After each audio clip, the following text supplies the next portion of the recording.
families, creating a lifetime of memories. Sadly, some families are denied these important moments due to the sad practice of alienation.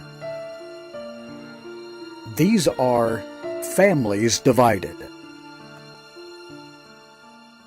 Hello, everyone, and welcome to this week's episode of Families Divided TV. In this week's episode, husband and wife team Mike and Elizabeth McNeese share the impetus behind their 2024 documentary film, We the Parents, and address common problems and challenges for parents who are trying to maintain their relationships with their children through a divorce and separation.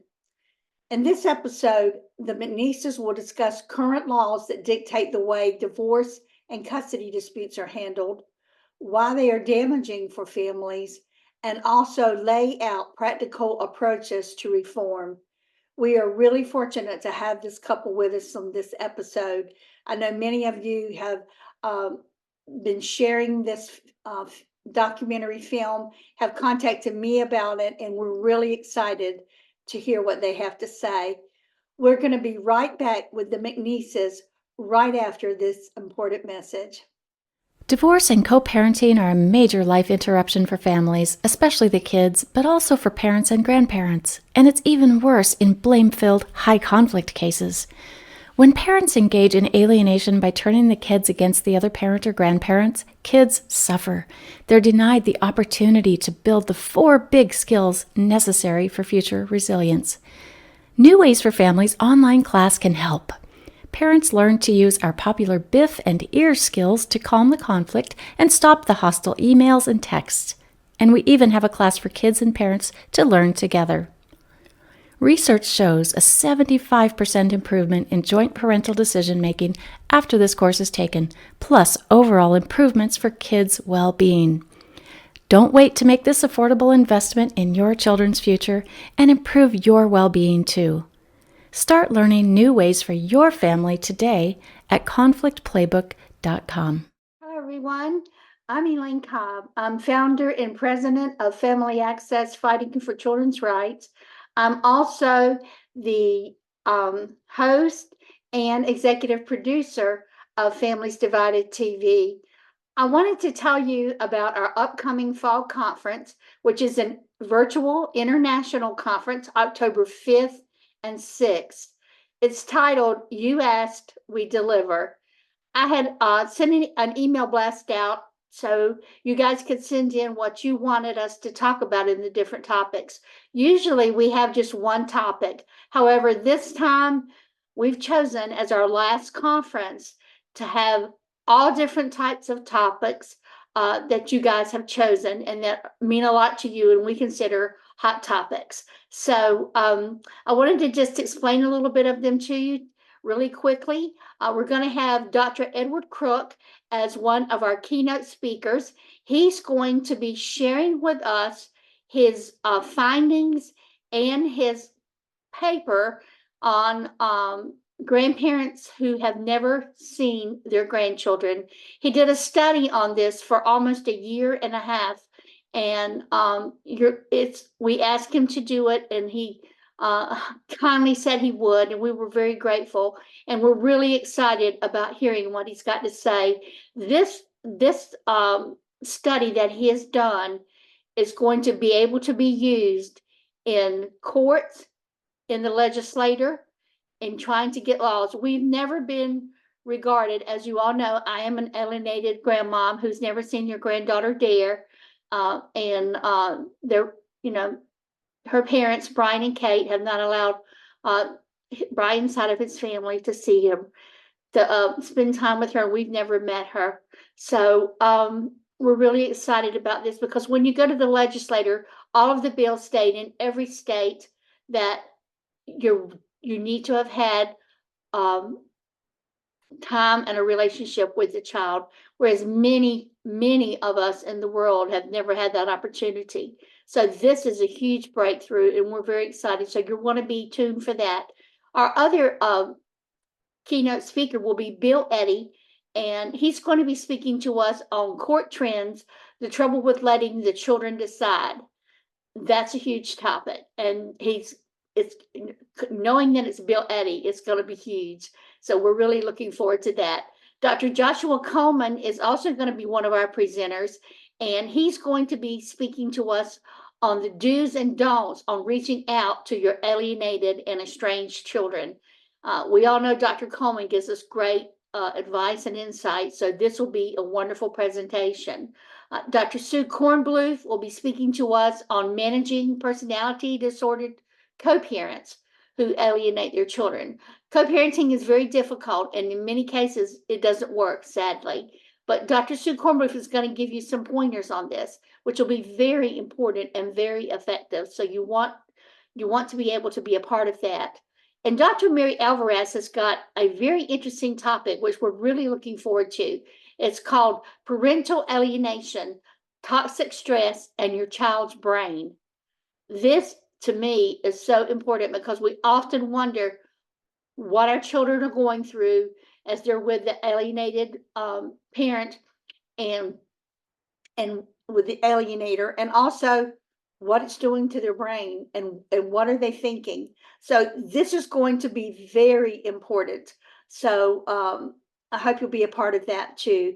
Chris Turner is going to be speaking to us about trusting and understanding agents of the court in high conflict cases. And that will be all the different professionals. She's going to be hitting on all of them that work in the court system. So that's going to be huge. Dr. Kelly Baker is going to be speaking to us on a topic that we've never covered, which is about teens.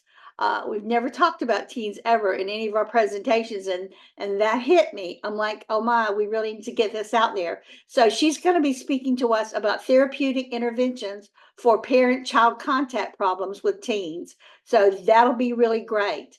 Melanie Gill, who has done some fantastic presentations for us in recent weeks, she's going to be speaking to us on pathological liars, and her title is called Liar, Liar, Pants on Fire. And you know, if it's Melanie, it's going to be great. Dr. Kathleen Ray is going to be speaking to us on understanding the realities of a reunification program, dispelling common misconceptions. This is going to be very important that we get to see this presentation. There's so much false information being taken around out there, fake news, if you will, and lies also. So this will be great coming from Dr. Ray, and you need all your facts, and facts is what we need. So stay tuned for that. Attorney Chris Smith, who is one of our best attorneys, who is really, really great. He really cares about families. He's going to be speaking to us about secrets to litigating parental alienation allegations. And that'll be really good. And Randy Fine, who does some great work on narcissism, she's going to be speaking on confronting the mirror. Do narcissists face their own reflections? That's a huge question. And Dean Tong is going to also be really bringing us a strong topic: false allegations of abuse, navigating the three-ring circus. That's going to be really good from our forensic professional, Dean Tong. So that's going to be great. Now, I want to let you know, early bird special is now. You're getting, a great discount. This is a 2-day event, and you can register now. Please go to the link that's included here in the comments in our YouTube video, and it will take you to the webpage and also where you can register. I do hope you'll be with us for our very last conference. We are really looking forward to it. We have got some powerful presentations. And last but not least, I want to tell you, I almost forgot, but it's so important. We're having a 3-person panel on the Cadence Law. Cadence Law is destroying families. And we want to talk to you about the legislator and how we can go around that and do other laws. We're going to have on that powerful panel Dr. Lynn Steinberg, Rabbi Yaakov Achabam, and also we're going to have with us Robert Garza, who's traveling the country doing lots of work. These 3 know much about Cadence Law and about family law and the legislator. You want to be there for this. our families are at stake, and it's hugely important. So don't miss this panel discussion. Okay, guys, so I've left you with huge presentations and much excitement there. We're really excited about it. We're also going to have on Sunday night a time where you can have a support meeting where you can talk about your case and your different things, your testimonies, and we're going to enjoy doing that. And also on Saturday night, which has been really great every time we've ever done it, we're having from 9 p.m. till 7 a.m. One-on-one talk, what I call lovingly Chatty Cathy, because we have people that stay on there practically all night long and just talk and share their hearts and give each other suggestions on what to do. And it's a great time. So, okay, I've said enough. And if you have questions, please email me at familyaccessinc@aol.com. Happy to answer the questions. And I really, really look forward to seeing you October 5th and October 6th. Don't miss it.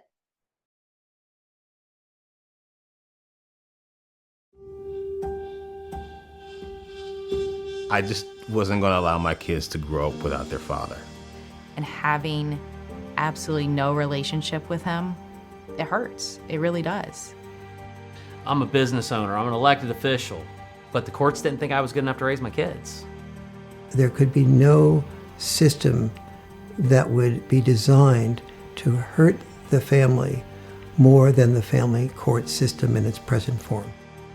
They're not protecting the kids because they are cutting one parent out of the life of a child just because two adults can't get along.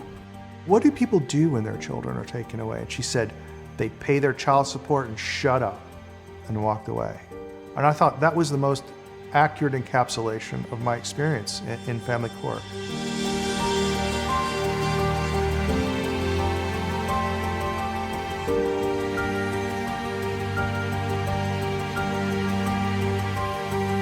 I've been through 43 false allegations, not one conviction, not one arrest.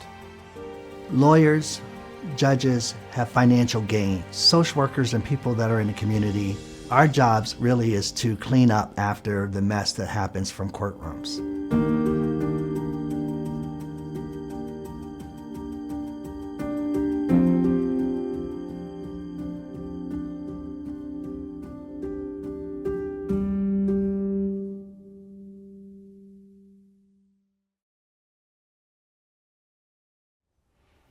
Hi there. Today we're going to talk about We the Parents film.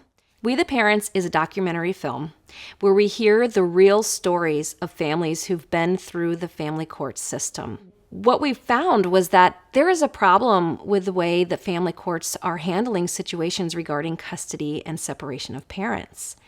I wanted to take this opportunity to discuss the film and share the story behind it and why we felt the need to tell the stories of families and tell it from the parents' perspective. My husband and I, we are married and we have a blended family. So we've been through divorce with children before, and we felt like our situations were unique.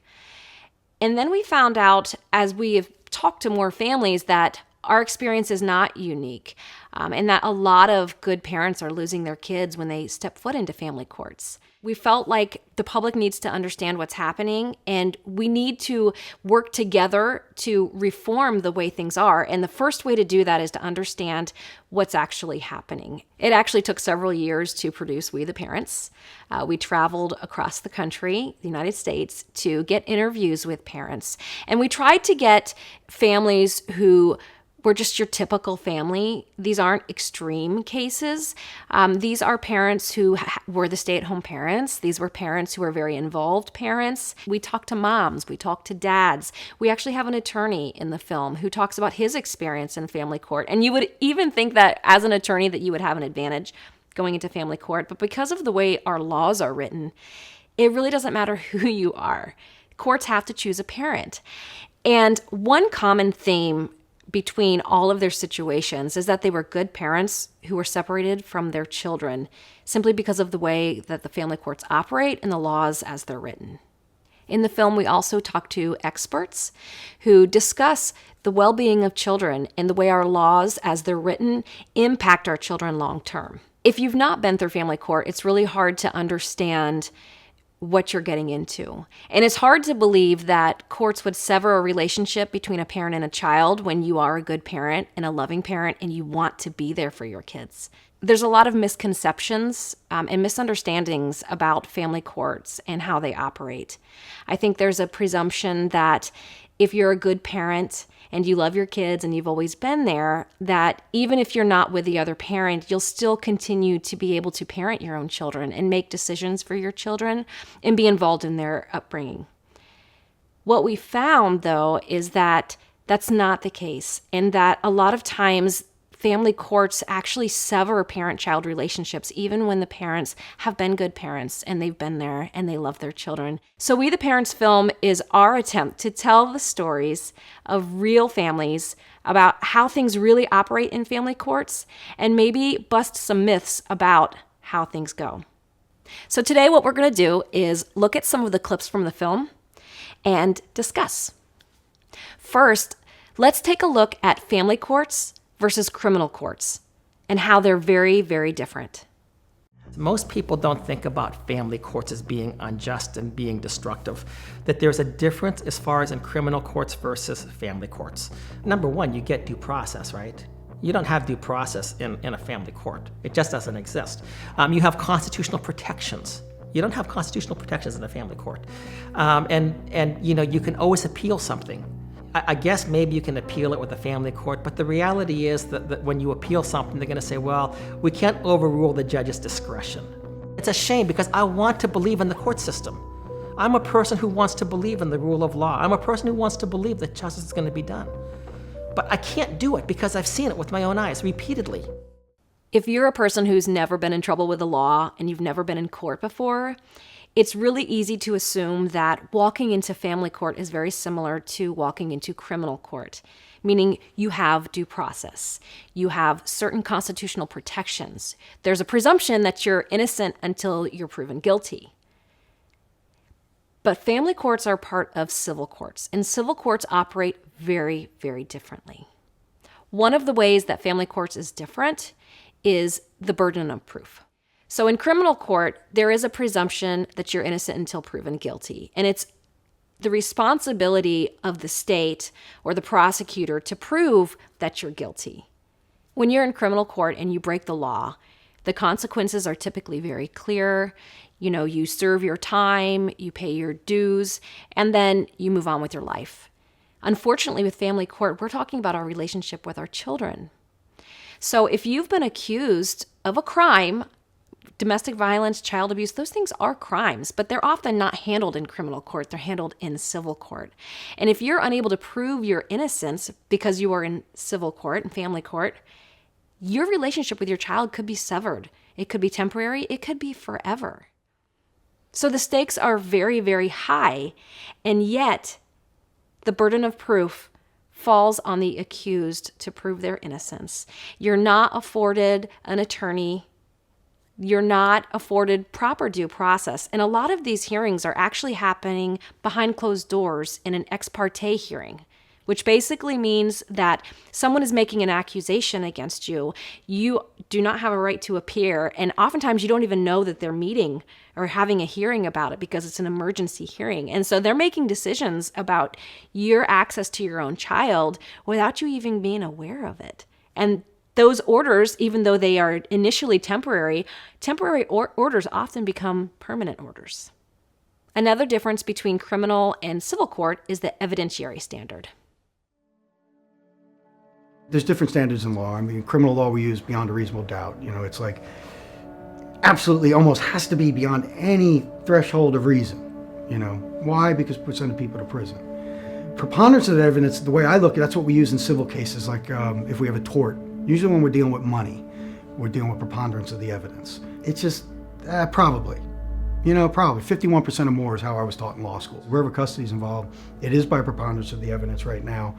And it does make the trier of fact's job easier. You know, they don't have to be as convinced that something's going on. When you get down, you've had litigants go at it for years, right? Years. $20,000, $30,000, $50,000 thrown out with lawyers. Trier fact has a 2-day trial, and their decision comes down in writing to what, a page a lot of times? They don't have to do any more work than that. And then allegations are thrown out there. Under preponderance standards, he abused the child. If it's by preponderance of the evidence, mom really doesn't have to, or dad doesn't, it can go the other way too. Dad doesn't really have to say much to get beyond the preponderance of evidence. It's just his or her testimony. When all my burden is only preponderance of the evidence, I'm really never going to win that on an appeal. I have nothing to bite into as the lawyer going in. With preponderance of the evidence on an appeal, I'm done. Trial, I'm done, unless there was some egregious error by the magistrate. Clear and convincing, that threshold, which is what we use in dependency cases, by the way. When the state's coming in to take a child, we have to use clear and convincing evidence. We go in and mom and dad fighting it out. It's just by preponderance of the evidence. What is the difference? I mean, you're severing, a court stepping in and severing a parent-child relationship. I don't care if they think they are or not. 8 days a month, that's not adequate. So what I think, clear and convincing will do, I think we're going to have a lot of cases that they're going to be more factually based. In other words, we're really going to have to put the facts in front of the court. The court's not going to say, well, this is pretty standard.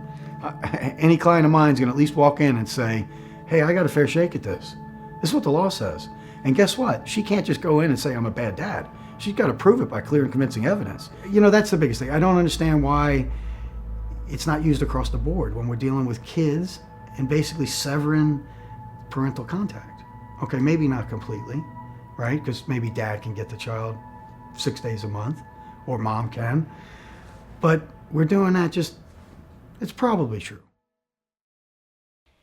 When you're in family court, your burden of proof is very, very low. In fact, preponderance of the evidence is the lowest standard in any court. So what that means is one parent's statement against the other parent constitutes evidence, and the court just has to decide who they want to believe. When you're in a custody dispute, oftentimes it's because you just ended a relationship and it's very emotional. And when the stakes are so high, your relationship with your child is at stake. A lot of times things are said that are very extreme because you don't want to lose your children. So without a higher standard of proof, it's very easy to make allegations against another parent in order to win that upper hand in custody. It seems like most of y'all have enough basis to know that a protective order carries criminal consequences. Accordingly, that makes it a pretty heavy tool in negotiating a divorce. So I would encourage you very strongly, if you have one of those cases, to do the protective order as part of your case. It gives you more leverage in negotiating settlement. It often will help your case to do it. You'll get evidence that will be just as applicable in the divorce. It'll leverage onto your divorce, and you can file it into the divorce. The other thing that I find, if you file it into yours, a lot of times you can get better results. A lot of times you can leverage it for a better settlement. And I understand what you're saying about if they're poor, we don't want to charge them more billable hours. But I would think about if it will help your case in the long run. So what we just heard was a criminal prosecutor, a county prosecutor, instructing attorneys on how to use protective orders to gain the upper hand in custody disputes. Critics of family court reform, which is typically judges and attorneys, will often say that false allegations don't happen very often. But there's a name for it, and it's called the silver bullet. So not only are false allegations a problem, but attorneys are training each other in how to use them as leverage. Besides the burden of proof and the evidentiary standard, another problem with family court is that courts only really rely on one standard, and that's called the best interest of the child standard. In fact, what happens is in every state, there's some statute somewhere that says the family court should act in the best interest of the child. The problem is that the best interest of the child is not objective. Every statute gives a list of factors for the court to consider when they're considering the best interest of the child, but there is no guidance for courts on how to weigh those factors. This is why two judges looking at the exact same factors in the exact same case can come to completely different conclusions. It's because it's not a defined standard. There is no statutory guidance on how to weigh those factors. And there's no guidance for courts on what is generally best for children. There's debate about what is in the best interest of the child. So the question really should not be what is in the best interest of the child. The question should be who decides what is in the best interest of the child. When you have fit parents, judges should never decide what is in the best interest of the child. What a lot of people don't realize is that the best interest of the child isn't an actual standard. It's just a list of criteria for the court to consider. But courts have no guidance on what to do with each of those factors. So how do you weigh them? And then what do you do with the information that you get out of the case?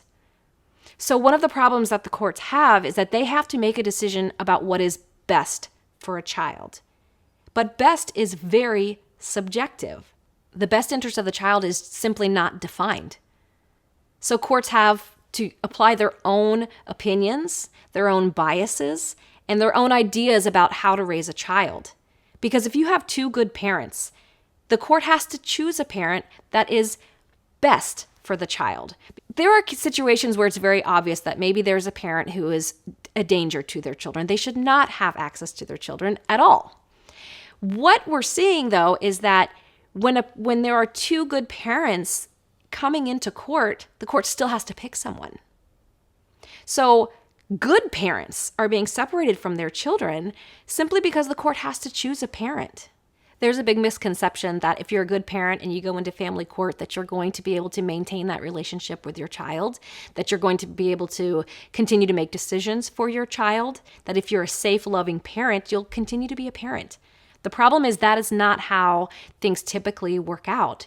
Typically, there's only one parent who is able to retain their parenting decision rights. Only one parent gets the majority of the time. And so one parent is automatically sidelined simply because the courts have to choose. And depending on which data point you're looking at, you could see that typically mothers are the custodial parent and typically fathers are not. So it's easy to say, hey, courts are biased against dads. But we are seeing more moms being separated from their children, again, simply because the court has to pick a parent, and that particular judge picks the dad. So I think the argument should not be about whether or not courts are biased, but really, in my opinion, the argument should be, why are the courts allowed to be biased? And the reason they're allowed is because of the best interest of the child standard, because they get to apply their own ideals, their own biases, their own opinions on how children should be raised. Because if you have two parents disagreeing on decisions about a child, it's up to the court to make that decision for that child. They have no choice. The court has no choice but to apply their own ideas and their own opinions to the situation. So what do we know about the outcomes for children who have had one parent sidelined? They're not good. What happens is one parent, as we alluded to, becomes the custodial parent. They're the ones that are the gatekeeper. The other is the non-custodial parent. And the children see that and they're thinking, you know what, these are the two parents that I used to see together all the time. And now one parent is almost like a child having to beg and ask for permission. And they love both parents the same, but one seems to be the superior parent. They may not understand the dynamic and they may think that this parent doesn't love the child as much. So all they know is I only see one parent every other weekend. And they may be internalizing, well, maybe that parent doesn't love me as much and that's why I don't see them. Can you imagine the trauma and the stress that goes through a child's mind? But they don't know how to articulate it. It just gets bottled up. And that's why when children get to be teenagers, they basically implode. And you look at all the statistics of high school dropout rates, incarceration rates, drug use, behavioral problems, violent crime. 70 to 94% of every one of those can be tied to growing up without one of the parents, usually the father. But the reason that starts, happening as a teenager is it's been bottled up. And the longer it's bottled up, the more problems that we're kicking the can down the road. Almost a quarter of American children are living in a single-parent household. There's a lot of problems that occur in children in the short term and the long term when we sideline a parent, and usually that parent is the dad. So the outcomes of our current system are simply not good for children. There's also a lot of research, though, on what is best for children. And there's over 40 years of research that shows that children do best when they have two parents who are equally involved in their lives. And that just doesn't mean both parents can contribute to the decisions for the child, but it also means that the child spends equal or nearly equal time with both parents. I'd say one of the most important things we need to do in the culture is to understand the differences between dad-style parenting and mom-style parenting. Understand that sometimes they reverse. Mom-style parenting is like dad-style and vice versa. Both of them contribute to children's development in very important ways. That dad-style parenting, like roughhousing, like teasing, like risk-taking, those are styles of parenting that are not easily understood by a mom. And not because there's something wrong with the mom or the mom doesn't really care about the children. She cares about the children enormously. But those dad styles of parenting do not come naturally to a mother. But each of those styles of parenting have very important functions in balance. Risk-taking can go too far. Roughhousing can go too far. Teasing can go too far. But they also are important child development styles that need to be part of a child's life. The idea that children need to have a primary parent is just fallacious. Some children do have a primary parent, but that's not the best arrangement for children. The best arrangement for children is when they have at least two, and who knows, better to have, if grandma and grandpa are living close by, better to have, them involved as well. But what's best for children is to have at least two actively involved parents. And so there's no primary parent in that case. It's a myth that children need a primary parent. And so this talk that you hear sometimes about who is the primary parent, we should be suspicious when we hear that kind of talk, and we should be suspicious when there is an arrangement where one parent claims to be the primary parent, because that's not what's best for children. The way family courts are designed right now, you have to fight for your children. And in order to fight for your children, you have to have a lot of money. You are not afforded an attorney. So you have to pay for a very expensive attorney. You have to likely pay for a guardian ad litem or a custody evaluator who will come in and they'll make a recommendation to the court on what the court should do. There could be psychologists, there could be counselors. There are so many professionals who are brought into these cases, and it's up to the parents to pay for them. Custody cases can drag on for years. And a big reason for that is because the longer you drag it out, the more likely you are to settle. And most of these cases don't actually end up in an official hearing before a court. And why not? And it's because people run out of money or they run out of hope. A lot of times there's a settlement conference right before trial. It could be days before, it could be minutes before, where the attorneys will sit with the judge and give an overview of the case, and the court will say, yeah, I'm likely to agree with the guardian in this case. Oh, I'm likely to do this. And it's not an official hearing, but what your attorney will take out of that meeting is a recommendation and a warning for what the court's going to do. So a lot of people end up settling at the very last second because there is no more hope in the case, and they see that it's a battle they can't win. 40% of births are to unmarried women today, and that's 72% in the Black community. Society and family courts often make damaging assumptions about a father's lack of involvement when they are unmarried or live separate from the mother's home. When played out in court, these biases greatly contribute to the disparities that Black children face growing up in single custodial homes with seemingly absent fathers. Many fathers, especially Black fathers, desire active parental roles in their children's life, but may not have the financial means to pursue court, and often believe involving the courts is a losing battle that they can't win. So there has been some really good research into outcomes for children, and there's been research into shared parenting as an option. And does it work? What are the long-term outcomes for children who've been raised in shared parenting situations? There's plenty of research that shows that children do best when they are raised equally by two parents. But there's also a lot of myths that prevent that from happening. There are some myths that are holding back the shared parenting movement. And one myth is that shared parenting only works when the parents are in agreement, when they're in harmony. And we have this sort of idealized view of, every Friday they get together for coffee and they talk about the kids and how the kids are doing, and that they're divorced but they're still friends and so forth. And that's actually a pretty rare situation for divorced parents. What happens most of the time in shared parenting is what researchers call parallel parenting, and that means that the parents are largely operating independently. They share information, they cooperate when it's important for the kids' well-being, but they don't share every bit of information. And the bedtime in mom's house may be 8:30 and in dad's it's 8, and it doesn't matter. Kids adjust to that very quickly. So it's not essential that the parents cooperate on all their decisions and that everything's a joint decision. That's actually a recipe for more conflict between the parents. The other myth that holds back shared parenting is the myth that it is inappropriate for infants and toddlers. That, it may work for school-age children, but infants and toddlers need to have their one primary parent. And in fact, that's not true. And we have the research to show that. There was a paper that was signed on to by 111 researchers and practitioners that said that the research shows that shared parenting is fine for infants and toddlers. What it means to have this kind of consensus among these researchers is that they're frustrated with the fact that the court system is not responding to the research that exists. They were sending a message, this is what the research shows, so quit operating on these old myths that are not backed by research. One thing that we often hear is that shared parenting is about the parents and parents' rights, and it's not actually about the well-being of children. But actually, shared parenting is primarily focused on the well-being of children because we have so much research that shows that children do best with both parents.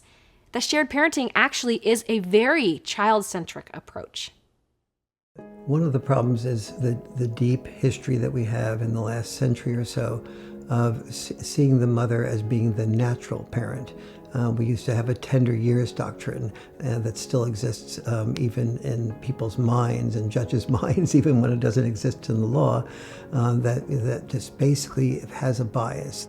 I may have held some of those biases before I started my research from 25 years ago, but the more I dug into it, the more I realized that the children need both parents, and they feel abandoned by a parent that sees them less. They feel hurt, they wonder what's wrong with them, and they don't get, and especially boys, don't get the role model of what it's like to be a good, constructive, loving dad. So one thing we did not go into in the film is domestic violence and where that fits in with shared parenting. And the reason is because every presumptive shared parenting bill that's ever been presented always has an exception for domestic violence. Obviously, we don't want to put children in danger. We don't want to put children in the hands of an abuser. But what we're talking about here is maintaining relationships between healthy, loving parents and their children. But I will say that there has been some research into how shared parenting arrangements impact domestic violence and child abuse. And there was a paper from Spain where they looked at different regions of Spain. And there are certain regions that have shared parenting as a presumption, and then there are regions that don't. And they were able to actually look at the different regions and compare them. And in the areas where they had shared parenting, domestic violence went down. Critics will often say that shared parenting increases the rates of violence or puts more children in danger and puts more victims in danger, but research is actually showing the opposite. We also looked at the state of Ohio in the United States, because in Ohio, every county is different as far as what is their standard parenting time, and there are counties who do have equal time as their presumption. So what we did was look at those counties, and we were able to see that the counties that have an equal presumption, their rates of child abuse and neglect have also continued to decline. So the fear that shared parenting would put more victims at risk is not in line with what the research is actually showing. In summary, I would say that family courts are not our friends. They are not truly looking out for the best interest of children. Our laws are based on old ideals that simply don't reflect where we are today as a culture. In today's world, dads are involved. They aren't just the breadwinners.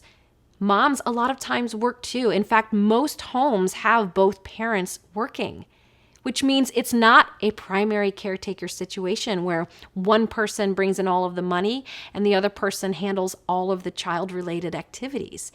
We're seeing a blend of that, and yet our laws still refuse to reflect those changes in our culture.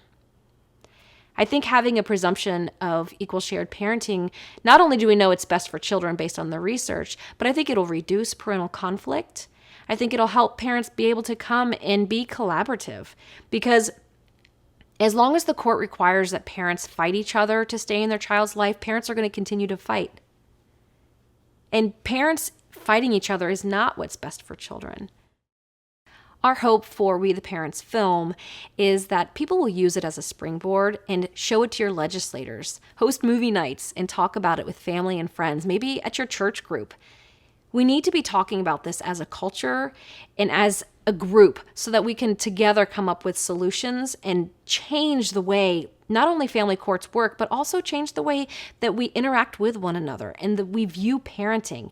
And hopefully we can collaborate more and create a better future for our kids so that they don't have to experience what we've gone through.